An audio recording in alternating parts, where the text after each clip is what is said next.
আসসালামু আলাইকুম আরহামাতুল্লাহ।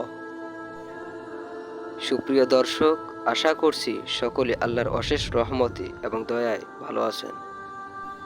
সম্মানিত দর্শক মণ্ডলী, আপনি কি জানেন যে আল্লাহ সুবহানাহু ওয়া তাআলা মানুষকে কেন সৃষ্টি করেছেন? আল্লাহ সুবহানাহু ওয়া তাআলা প্রত্যেক আদম সন্তানকে পরীক্ষার জন্য সৃষ্টি করেছেন।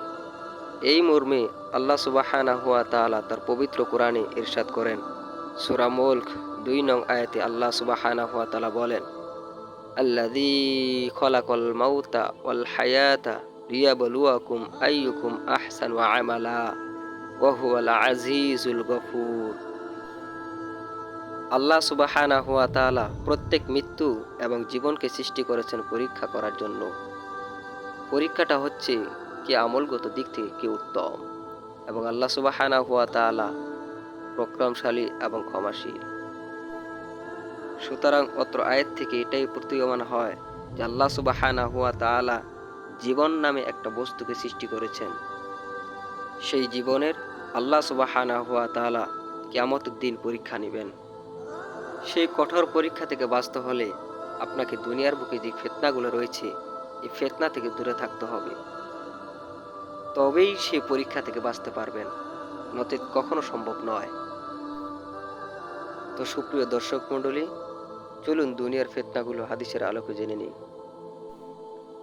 কারণ রাসূল সাল্লাল্লাহু আলাইহি সাল্লাম তার অসংখ্য রাতে এই বিষয়ে বলে দিয়েছেন।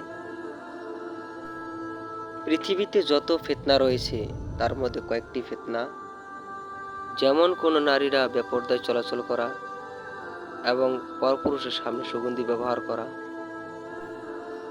বা অন্যের সম্পদ অন্যায়ভাবে লুটিয়ে নেওয়া, যা সবই ফিতনার অন্তর্ভুক্ত। যা ইসলামী দৃষ্টিকোণ থেকে এই সমস্ত ফিতনাগুলো একেবারে হারাম। এমনকি আল্লাহ রাসূল সাল্লাল্লাহু আলাইহি সাল্লাম এই ফিতনা থেকে বাঁচার জন্য কঠোর হুঁশিয়ারি দিয়েছেন। তাই দুনিয়ার মধ্যে যত ফিতনা রয়েছে, এই ফিতনা থেকে বাঁচার চেষ্টা করুক, তবেই পরীক্ষা থেকে উত্তীর্ণ হওয়া সম্ভব, নচেৎ কখনো সম্ভব নয়।